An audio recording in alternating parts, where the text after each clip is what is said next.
So this is what I came up with. The biggest issue is really us.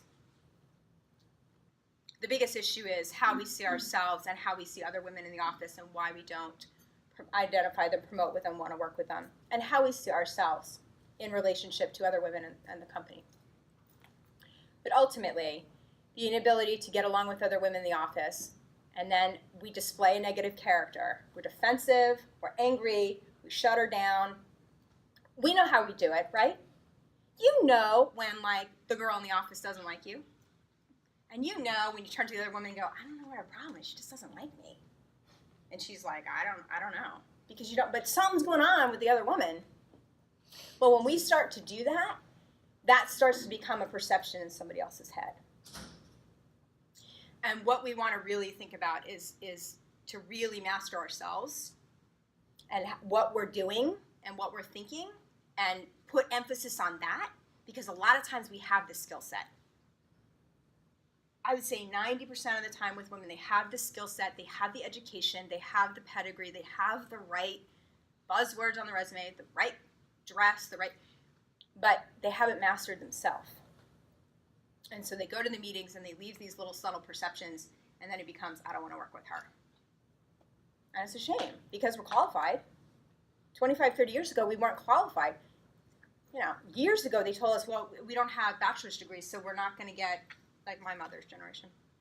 You're not going to get a job, you don't have a bachelor's degree. We have advanced degrees. We still aren't showing in the C-suite. We've checked all the boxes on education. We are so lucky we are in the United States, and we are so lucky we are in Atlanta, Georgia, where there's a plethora of companies, all these companies that would be begging for our skill sets. So then it comes down to what did we do in the meeting? What did we say? What happened in that email? What was left behind? Because that's the only thing left to look at anymore. What else is there to look at? Next slide. So then I started to think, well, why would a woman do that? Why would a woman totally blunder her career? What would really happen? Why would she have blind spots in herself or issues that stop her from getting ahead? Why would we say the things on those slides? What would even make us do that? Next slide. It's really what it comes down to. All the women I've coached and all the work I've done and all the research, it really comes down to a couple of main things. Is one, we can be very fearful. The office can be very scary.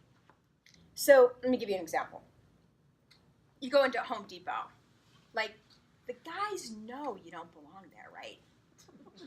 They know. You don't know a wrench from a sander, from a hammer, from a hole in your head. So you walk down aisle 9, and all these guys are coming up to you going, hey, do you want some help? Hey, do you want some help? Sometimes you're like, no, I really know what a hammer is. Thanks. Right? But they know. You're out of your element. You don't know what you're doing. Well, the office is like that, too. And I hope you understand that. So when you walk into the office, particularly in the big payment companies, and it's all male-dominated, and you look around the table, and there's 10 or 12 men, or 6 men, and you're the token woman sitting there, they know it's like Home Depot, and you don't know what you're doing. So you gotta master that fear. And sometimes you feel like you don't know what you're doing. Sometimes you feel like that. Stephanie was saying, I gotta pump it up and be like, all right, I'm here, all right. And she, I said, well, that'll work. Fake it till you make it. Absolutely. Psych yourself out. That's what you need to do. Throw up after the meeting in the parking lot. Cool. Call your mother, cry, whatever you need to do. Because we're all going to do that. You're not going to leave this presentation and not do that stuff. This is reality. This is life. But the fear that comes up, and looking at that and understanding what that's about. The client I have right now, she always feels she's not smart enough than her peers, and she's probably more educated than them, and she's been in the company 20 years. So she's like, I go to these meetings and I just get really quiet because I think, I don't really belong here. They're all so smart. They know what to say. They can totally read the politics. And I'm like, no, it's not true. It's in your mind. And then the second thing that women don't do and how we get ourselves in these situations is we have lack of discipline over our emotions. So I'll tell you another story. A great example of this. Now I have been this woman too. So So I just want to preface by saying I have been this woman too. This happened to me. I wanted this project in India. I really wanted to go to India, and I really wanted to do this project, and I knew I could help the company. I knew I could help. I knew.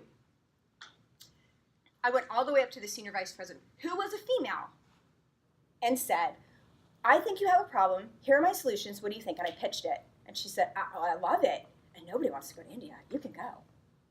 You go, girl.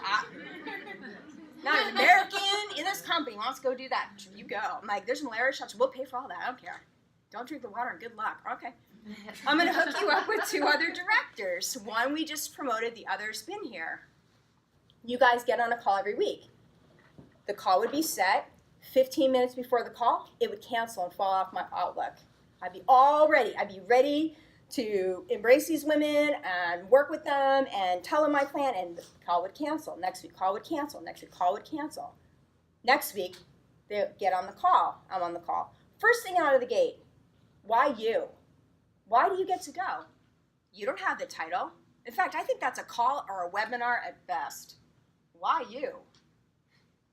And the other one says pretty much the same thing, and then the one woman starts to literally lose her mind on the call and starts to fire all these questions at me in a very heated, aggressive manner.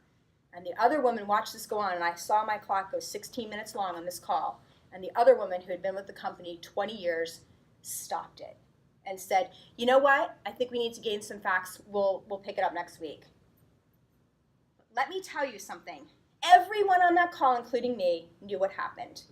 She was jealous, she was angry, and she was coming at me, full barrel, blasted. And she was gonna also take me out. She was gunning for my job. Like, I'll give you India, but let me tell you, down the road, ooh, I'm gonna take you out. Because I don't like anything that went on here. Who do you think you are talking to an SVP and getting all this?